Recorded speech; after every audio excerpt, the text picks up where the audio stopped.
Today's lesson, we're going to talk about forming your company. Uh, you know, at different times in my life, I've had different opinions on this. I'm going to give you what my opinion is now. So, a lot of people come to me and go, Ty, what's the first step of starting a business? Should I just get started? Should I go to lawyers? Should I get the paperwork done? And my advice used to be just get started, and I still somewhat believe that. But what I've learned over years of doing this and working with a lot of people is that it's good to have something physical, some objective landmark that you've crossed to help you not procrastinate. So I think I recommend now at the beginning of this social media marketing agency that you think about opening your company legally. Now, the advice I'm going to give you is not, I'm not a lawyer, so this is not legal advice. In fact, I'm going to show you how you can get other people to give you that legal advice if you need it. And it's primarily for the United States, but this general principle applies. If you're in Norway, they have what's called AB companies. If it's Sweden, it's AS. If it's the United Kingdom, you have things like LTD, Limited, in Canada, and all these different, depending on what country you're in. And so this video is more for people in the U.S. because I know the U.S. law a little better, but you can apply this to wherever you live pretty much. So there's basically 3 steps, okay? 1, you need to come up with a name.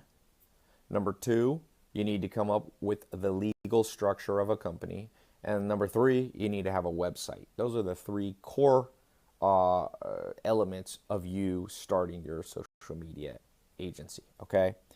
I've recorded another video, some other stuff on how to come up with the name, so I'm not going to talk about that.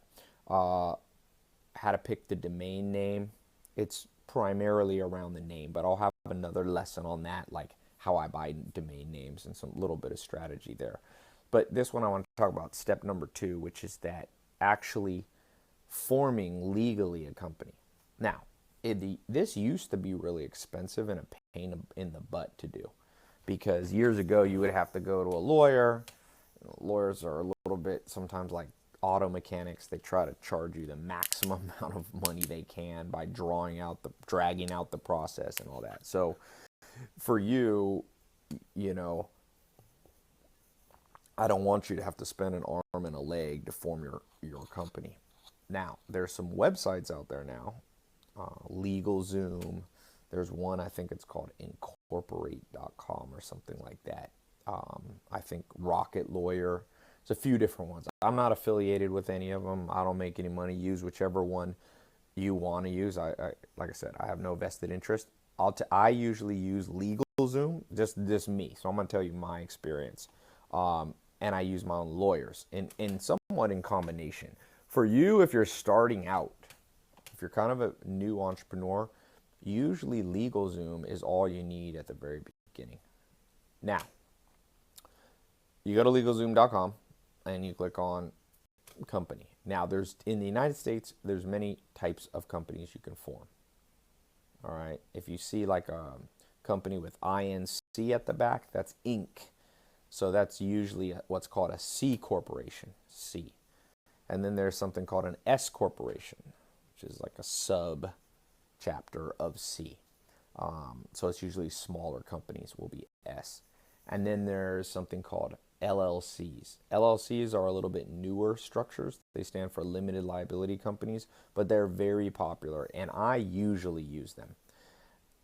If you have any crazy circumstances around you, like you're trying to make $100 million with this idea, or you have you're getting divorced, or any kind of baggage to your life, you probably don't want to use LegalZoom. You should use a lawyer.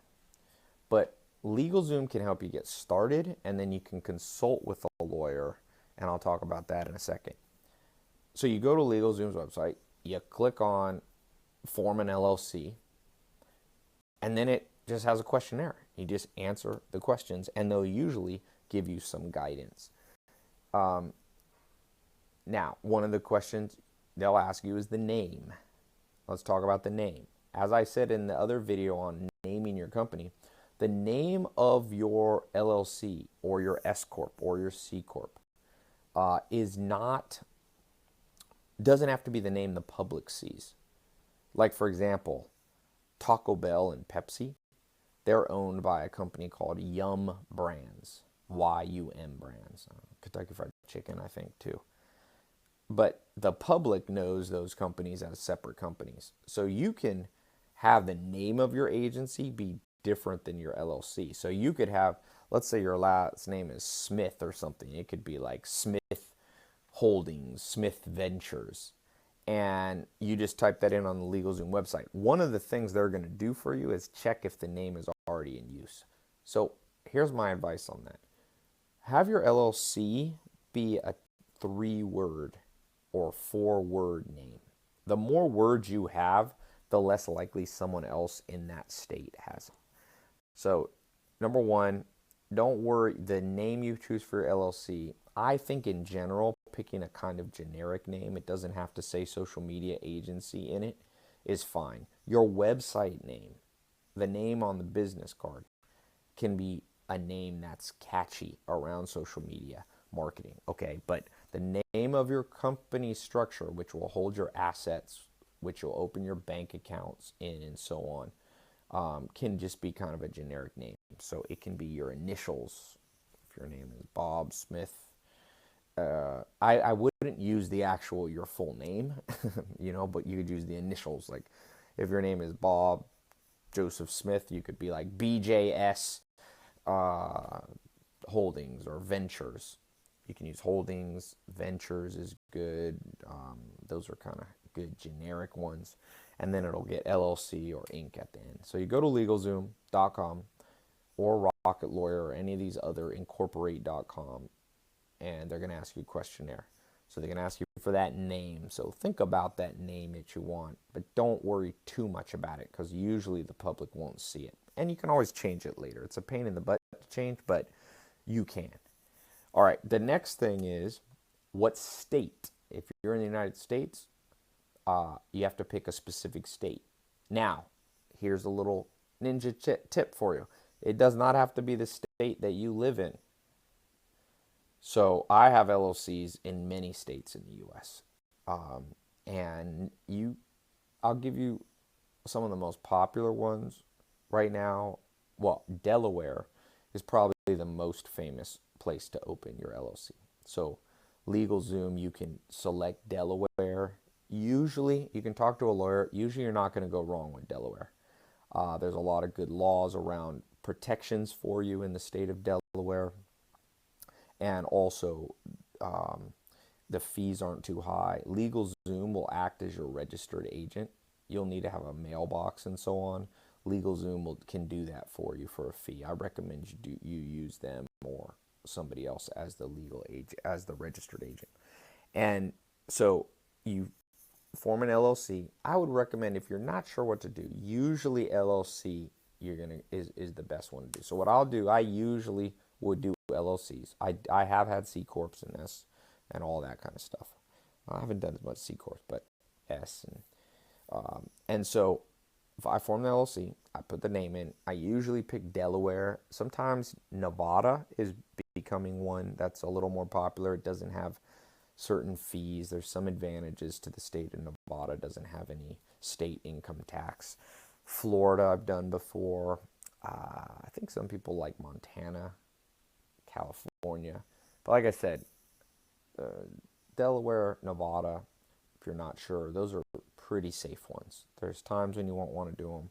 Like I said, if you have anything complicated, if you have a ton of questions, we'll get to this in a second, how to use a lawyer. So you go to LegalZoom, put in the name that you want of the corporation, you pick the state. Then the next thing, they're going to ask you some things like, if it's an LLC, they're going to ask you if it's member managed or manager managed. You can usually just say it's member managed.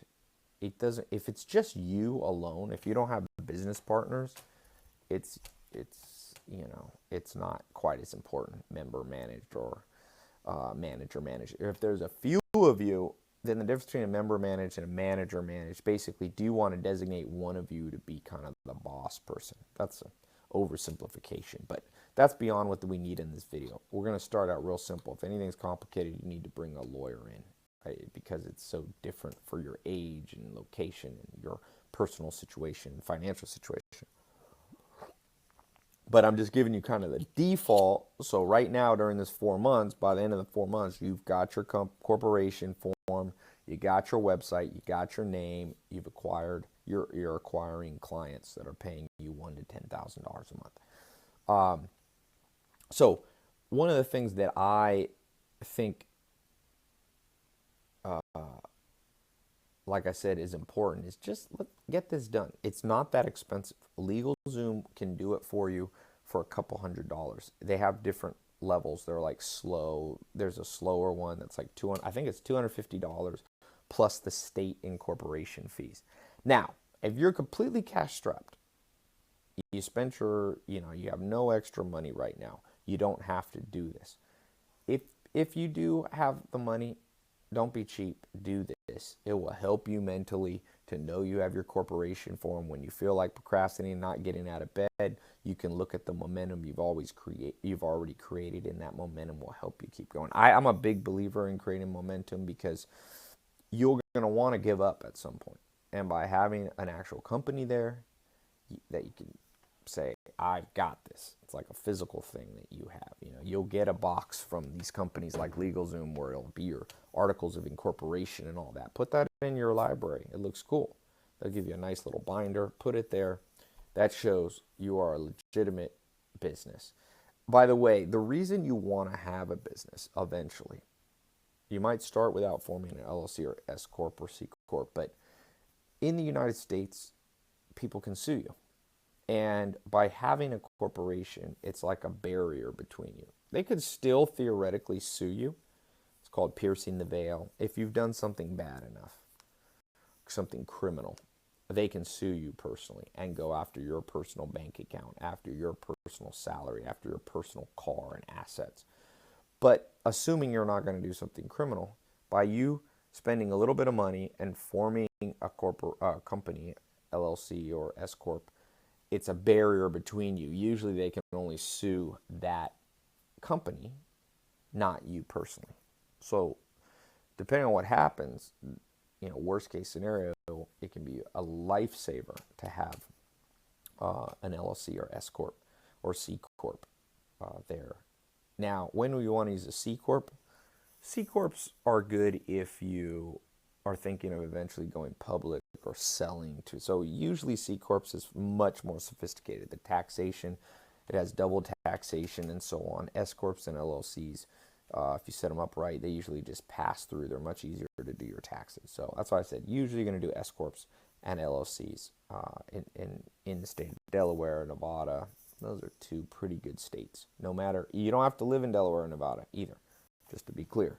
You can, in the way the law is set up in the U.S., you can set them up from anywhere in the U.S. And even if you're not an American citizen, you can work with a lawyer and open up a U.S. Company. In fact, if you're going to do business in the U.S., I recommend you usually do that. So, question for you. Question for myself that I have for you is, when should you bring in a lawyer? This is a question I've asked myself many times and had many people ask me. Well, as I said, if you feel intimidated, scared, use a lawyer, and I'll show you how to get a lawyer for cheaper. One, you can offer them exchange of service. You'll do some website stuff for them. You'll optimize their marketing in exchange for them doing the service. You can do that. Or you can just go to them and say, can I pay you by the hour? If you live in a small town, a lot of lawyers are $150 an hour. So you could just pay them for 1 hour of time.